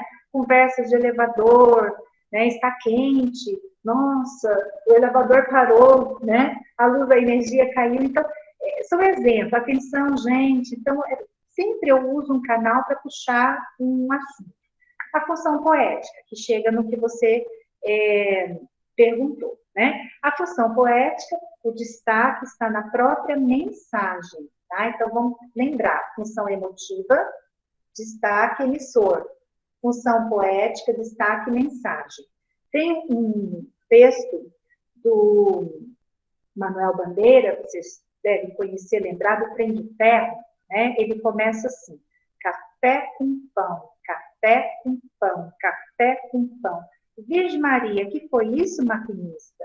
Agora sim, café com pão, agora sim, vou a fumaça, corre seca, é seu foguista, bota fogo na fornalha, que eu preciso, muita força, muita força, muita força. Olha que interessante. Então, aqui eu tenho a função poética, porque a mensagem é sobre o quê? Sobre a força, sobre o movimento, né, do trem. Então, o Manuel Bandeira, ele produziu esse poema usando, na articulação, né, das palavras ali nos versos, né, ele conseguiu produzir um poema de forma que conseguisse simular o movimento do trem. E esse trem, nesse caso, é o trem mesmo, exatamente. Então, é o trem mesmo, né? É o trem adquirindo força, né? Pegando força para ele poder se movimentar, né? Para ele poder ir, tocar viagem. Mineiro não perde trem, mineiro é lento igual o trem, vai indo. Começa lento, depois vai pegando os trancos, vai embora. Mas também quando vai embora mesmo, né? Aí vai que vai. Tá? Então, deu para entender? A função poética, a mensagem, ela é posta em destaque. A mensagem, qual é a mensagem do texto do Manuel Bandeira? O movimento do trem. A produção do movimento do trem. Tá? Essa é a mensagem. Como que eu chego a essa mensagem? Através da construção, né? Pela construção do próprio poema, pela construção do próprio texto, pelo uso das palavras, né? Nós temos versos que se repetem: café com pão, café com pão, café com pão, café com pão, café com pão, olha o som, né? Simulando o barulho do trem. Tudo bem, gente? Vamos lá continuar um pouquinho, porque senão o tempo vai correndo, né? Gêneros textuais. Então, essas funções da linguagem, elas vão estar inseridas nas produções dos textos, nas produções de gêneros, tá? Então, o que são gêneros textuais? São produções que seguem modelos social e historicamente construídos. Então, cada gênero já tem um modelo próprio. Os gêneros, eles possuem, eles apresentam modelos próprios de construção. Eles apresentam estruturas próprias, tá? Não conseguimos delimitar o número de gêneros, ou seja, as tipologias textuais, elas são delimitadas, mas os gêneros não. Os gêneros, teoricamente, não tem como a gente mensurar, não tem como a gente contar, tá? Os gêneros, eles são organizados em sequências tipológicas, ou seja, quais são as sequências tipológicas que nós conhecemos, né? As principais sequências, as principais tipologias textuais. Então, a gente tem a narração, a descrição, a dissertação, a injunção e a predição. Vamos ver cada uma dessas tipologias, tá? Narração, o que é narrar? Narrar, ela está associada com contar, né? Não é contar só contos, não. É quando a gente constrói o texto seguindo uma sequência de enunciados, né? Que apresentam ali fatos. Esses fatos, eles envolvem personagens, tá? Esses personagens são, vamos dizer assim, são movidos por propósitos, né? Por determinados propósitos. E dentro da narração, dentro da sequência narrativa, nós vamos encontrar ações também encadeadas na linha do tempo, tá? Ou por sucessão cronológica, ou por relação de causa e consequência, né? Causa ou efeito. Uma coisa interessante, quando a gente narra, a estrutura da narração, ela requer o quê? Predomínio de tempos verbais no pretérito, tá? Ou seja, o verbo, eu vou usar o verbo no passado, né? E quais são os gêneros textuais que apresentam essa sequência tipológica? Então, a gente tem novela, contos, fábulas, notícias de jornal, né? Alguns relatórios, tá? Relatórios de visita, atas também, né? Porque quando vocês vão falar, mas ata é um documento é um documento oficial? Sim, mas eu relato, né? Eu relato o acontecimento da reunião. Então, durante aquela reunião, o que houve, o que aconteceu. Então, ela entra também, ela assume essa sequência tipológica narrativa, tá certo? Depois a gente tem a descrição. A descrição é também um tipo de construção em que se encadeiam traços que servem para caracterizar. Tá? Essa palavra é importante. Tem gente que acha que descrever é apenas dizer as qualidades. A pessoa às vezes usa o verbo qualificar. Não, é caracterizar. O que eu posso caracterizar? Qualificando ou desqualificando alguma coisa, alguma situação, né? Então, eu caracterizo a composição, por exemplo, de um ambiente, de um serviço, de um objeto, de um conceito, de um evento. Então, nós temos descrição de pessoas, nós temos descrição de ambiente, eu posso descrever um cenário, eu posso descrever uma... Deixa eu ver se eu posso descrever um acontecimento que eu acabei presenciando, né? Ou seja, como aconteceu a situação, descrever como estava, né, cada personagem ali. Uma coisa importante de vocês compreenderem é que a descrição, muitas vezes, ela se insere na narração, né? Quando a gente vai construir uma narração, produzir uma sequência tipológica narrativa, a gente vai inserindo trechos descritivos, nós vamos inserindo, fazendo as inserções descritivas, né? Descrevendo personagem, descrevendo o movimento dos personagens, enfim. Mas isso não quer dizer que num texto eu tenho que existe a predominância, né, de duas tipologias. Então, eu posso ter descrição na narração, mas predominar a narração. Tá? Então, vai predominar sempre uma tipologia. Isso é importante. Mesma coisa na dissertação. As dissertações que eu posso também usar sequências narrativas para poder incrementar a minha argumentação. Às vezes eu posso usar de um relato, por exemplo, né, na dissertação, né, para que haja mais assim, para que dê, né, vazão a ideias argumentativas, tá? Mas isso não quer dizer que o texto seja, né, narrativo, não. Ele é um texto dissertativo argumentativo, mas apresenta uma sequência tipológica narrativa, tá? Então, é importante ficar claro isso também. Eu tenho as tipologias, elas vão, né, perpassando, elas se inserem, né, num determinado texto, um determinado gênero, mas existe sempre uma tipologia que predomina. Ou é narração, ou o texto é uma narração, ou o texto é uma descrição, ou o texto é uma dissertação, tá? A descrição, nós caracterizamos, né, esses ambientes, personagens, objetos, por meio de imagens, palavras, né? A gente caracteriza o ser, o lugar, né, atribuindo a eles impressões, tá? Uma coisa importante, né, dentro conforme, né, a estrutura gramatical que esteja presente ali na hora de construir um texto descritivo, é que na descrição eu vou empregar adjetivos, locuções adjetivas, verbos de estado. Quais são os verbos de estado? Isso, eu vou dar a apresentação de referência e uma meta, isso, vou trazer sim, tá, Antônio?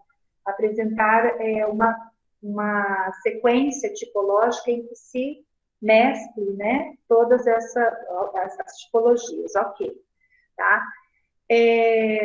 O emprego de adjetivos, de locuções de adjetivo, verbos de estado, que é o verbo ser, estar, parecer, continuar, ficar, permanecer, tá? São verbos, são classes gramaticais que nós usamos para descrever, tá? Aqui é uma coisa muito assim, interessante, que no documento oficial a gente tem que tomar muito cuidado com essas classes gramaticais, com adjetivos, com locuções adjetivas, porque elas imprimem no texto, muitas vezes, impressões subjetivas, tá? Então, tomar cuidado com essas impressões subjetivas, né? A gente vai ver isso mais adiante. Ok, deixa eu voltar aqui. Dissertação. Só para seguir Tá, o Antônio pediu para apresentar, né, uma tipologia. Deixa eu só ver aqui o texto, antes de eu passar para a dissertação, tá? Um texto que seja curto, né, para não ser tão cansativo.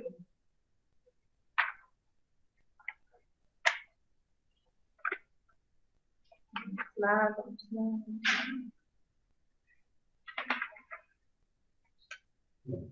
Tá.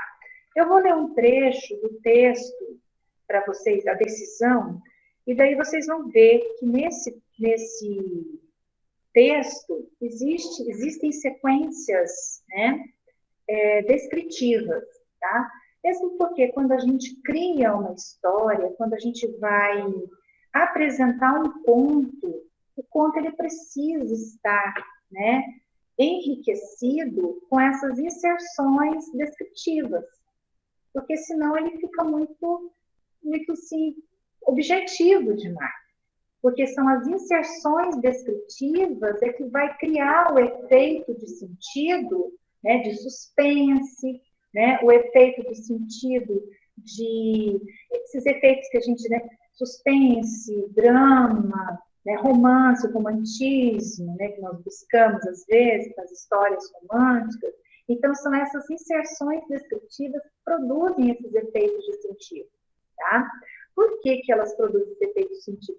Justamente porque elas utilizam adjetivos, locuções adjetivas, né, qualificadores, caracterizadores, né, do ser, do movimento do ser, né, do local, do ambiente, tá? Então, eu vou ler um trecho só do texto, a decisão. O homem entrou em casa e, com passadas firmes, foi reto procurar a mulher que estava na cozinha enchendo a chaleira d'água. Olha lá. Então, um trecho narrativo. O homem entrou, tá? Olha, um encadeamento de fatos. O homem entrou em casa, com passadas firmes. Eu descrevi, tá, Antônio? Eu descrevi como estava, como foi essa entrada do homem em casa. Passadas firmes. Foi procurar a mulher que estava na cozinha. Ele tinha a cara rubra, os olhos brilhantes, mas os lábios estavam brancos e secos. Teve que passar a ponta da língua entre eles para separá-los. A saliva virou cola? Pronto, eu já tenho um trecho aqui, Antônio, descritivo, tá? Então, eu estou descrevendo qual era o estado desse homem. Ó, ele tinha a cara rubra, os olhos brilhantes, mas os lábios estavam brancos e secos. Vocês percebam aí que eu usei, para poder descrever, o autor, né? O autor usou aqui verbos de estado, ter, né? Estar, tá? Então, é um trecho descritivo. Esse texto todo, a decisão, ele vai trabalhar, ele é uma narração, porque ele conta, né, a história do homem. Esse homem, assim, resumindo para vocês, ele chega em casa, ele é um homem, ele é um adúltero, né, ele tem uma amante, e ele chega em casa com toda essa pompa, passadas firmes, decidido a contar para a esposa que ele tem essa amante, e que ele iria deixar a esposa naquela noite. Mas a esposa vem e desarma ele, né? Ela desarma pedindo para ele comprar uma caixa de fósforo, porque ela tentou assar um bolo e acabou o fósforo, e ele acaba não contando da amante para ele e continua a vida como era antes, né?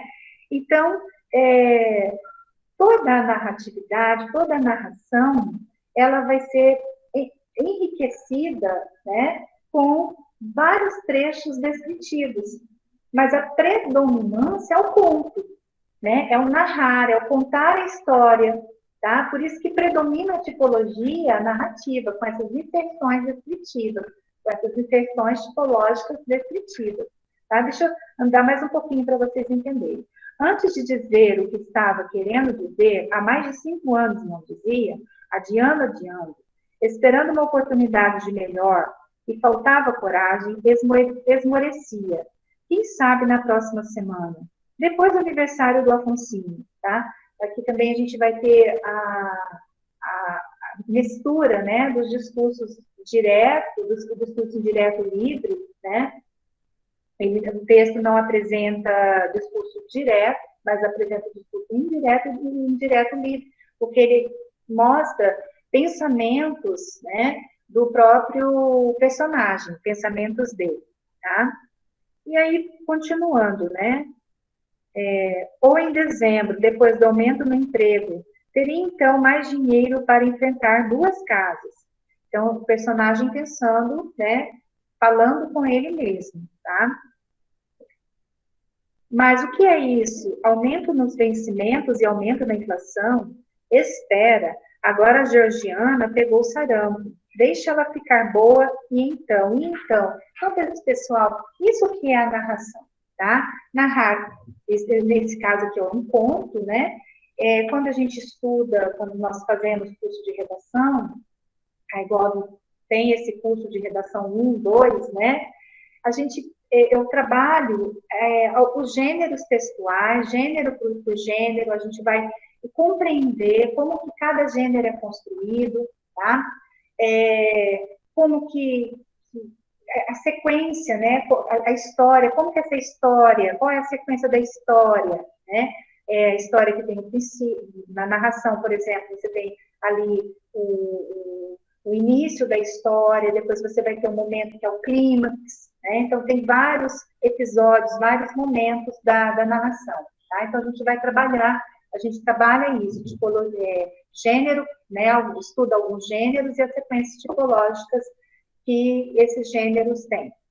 Tá, continuando aqui, mas eu acho que eu respondi, né, Antônio? Você falou que tá tranquilo, então, tudo bem. A dissertação. A dissertação, ela é desmembrada em 2 tipos, a expositiva e a argumentativa. A expositiva apresenta dados objetivos, não opiniões, tá? Então, a expositiva, ela desenvolve ideias, conceitos apenas, ou define objetos. E a argumentativa já vai desenvolver a análise de um assunto. Então, o nome já fala, argumento. Argumentar é você desenvolver um assunto, defender um ponto de vista, tá? Então, a dissertação argumentativa, a dissertação de quê? De concurso, né? Um texto, aliás, é a produção textual para concurso, a produção textual para o Enem, a produção textual para o vestibular, você se utiliza da tipologia dissertativa argumentativa, tá? Depois você tem um texto, a sequência tipológica injuntiva e a preditiva. Injunção, apresentando instruções a serem seguidas, né? Verbos predominando no imperativo. Deixa eu ler assim bem rapidinho para vocês. Um texto injuntivo. Deixa eu ver se eu já perdi tudo aqui. Apresentando instrução. Normalmente, os textos injuntivos, eles aparecem nas receitas, né? Faça, pegue aqui, ó. Receita, pastéis de forno, para quem está com fome agora, né? Pastéis de forno. Não vou ler os ingredientes, não, só no modo de fazer. Prepare a massa, misture com a ponta dos dedos a farinha com a manteiga e o açúcar. Faça uma depressão, é depressão mesmo, tá? No centro e adicione o ovo e a água. Misture, deixando a farinha cair até obter uma massa.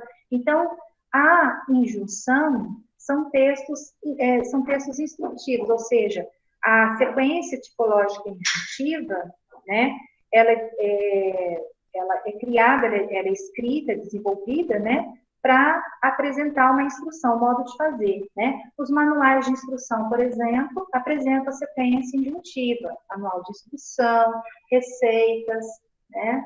A bula de remédio, né? Tem partes lá que vai ensinar como que você vai usar aquela medicação, o modo de uso, né? O modo de uso da medicação. Então, tudo que instrui é a sequência tipológica injuntiva, tá?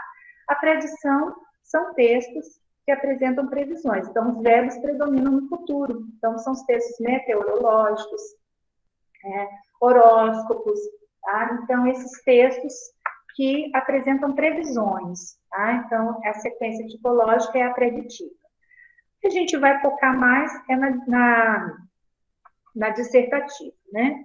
Então, aqui eu tenho um texto, tá? Vamos, acho que dá tempo da gente fazer essa atividade. Para a gente ver qual é a tipologia presente nesse texto. Então, Constituição Política e Convivência. Eu vou ler rapidinho, ele é bem curto, dá para a gente entender. Vivemos uma cultura que valida a competição e a luta.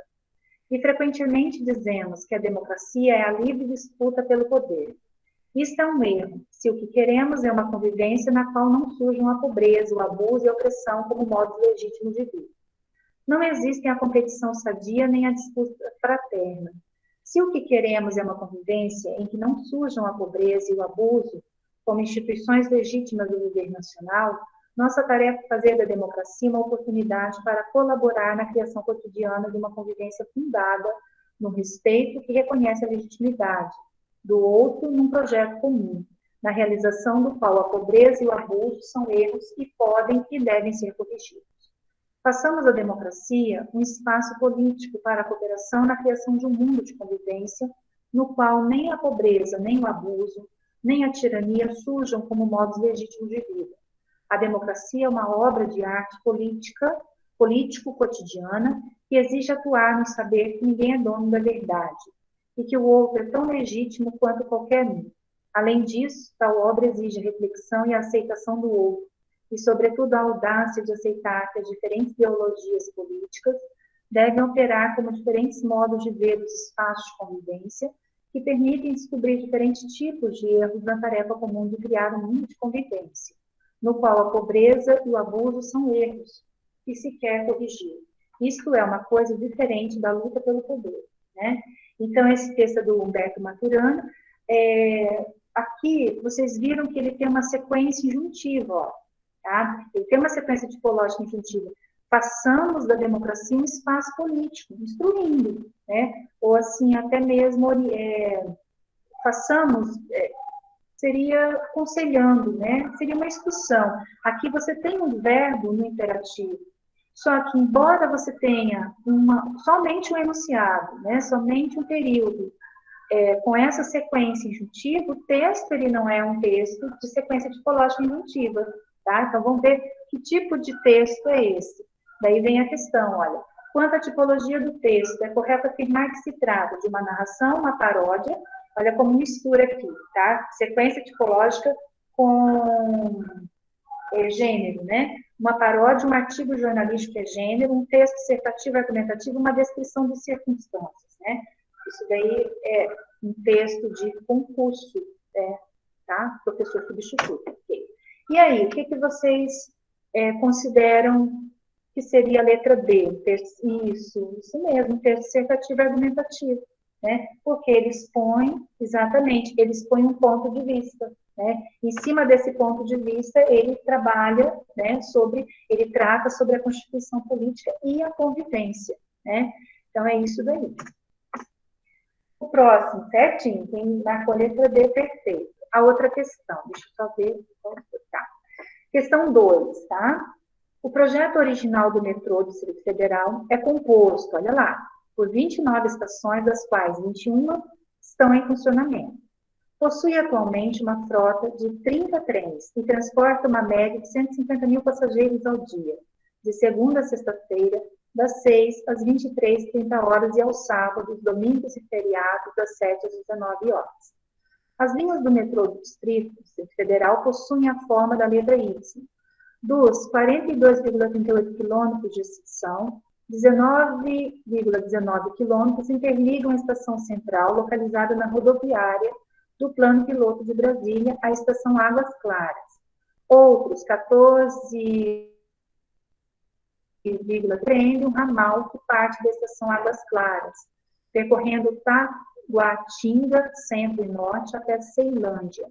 Por fim, 8,8 quilômetros abrangem o trecho que liga a estação Águas Claras, via Taguatinga, sul, até Samambaia. A linha principal é subterrânea na asa sul.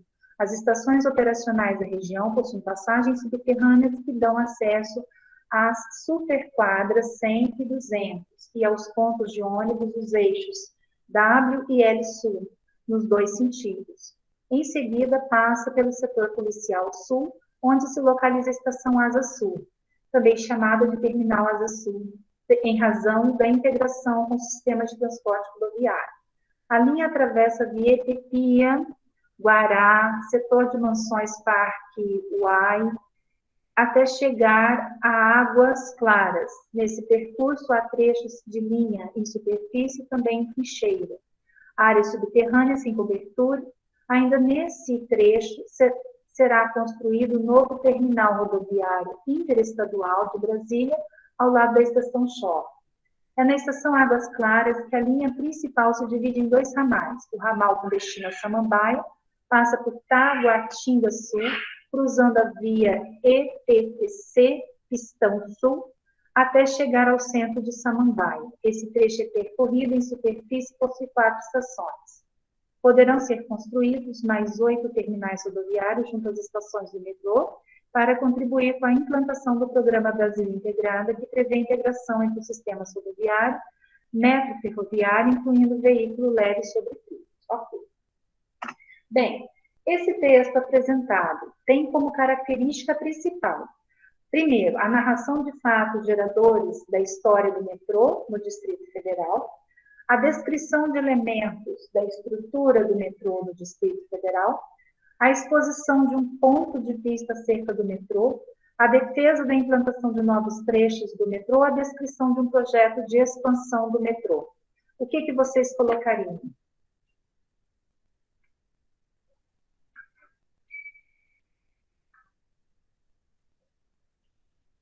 Isso. Isso mesmo, o projeto original do metrô é composto por tal. Então, primeira coisa assim, que a gente tem que entender exatamente, a tipologia que predomina é a descrição, tá? Então, Antônio, não sei se ainda está na sala, Antônio está na sala. Então, Antônio, é isso daí, tá? É um texto descritivo. Então, o objetivo é descrever o projeto de expansão do metrô no Distrito Federal, tá? É esse a característica principal, o objetivo principal, a finalidade, né? Então, a sequência tipológica é a descrição, tá? Bem, agora, entrando um pouquinho, né, no assunto de redação de texto oficial, a redação, por exemplo, quando a gente fala redação de texto oficial,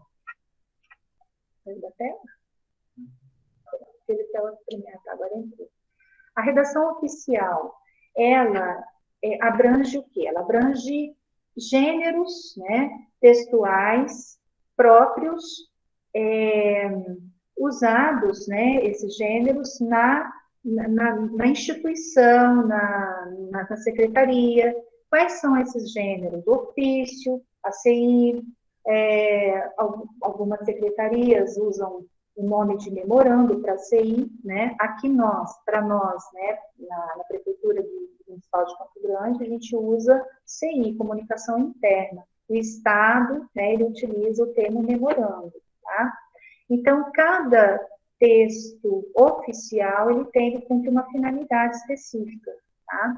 Então, a redação oficial, ela é a maneira própria de redigir da administração pública.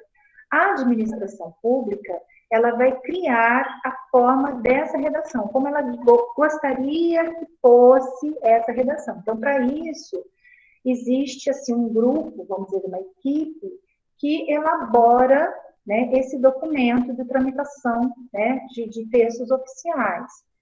Vocês têm no ambiente de aprendizagem, no Moodle, vocês têm o manual, né?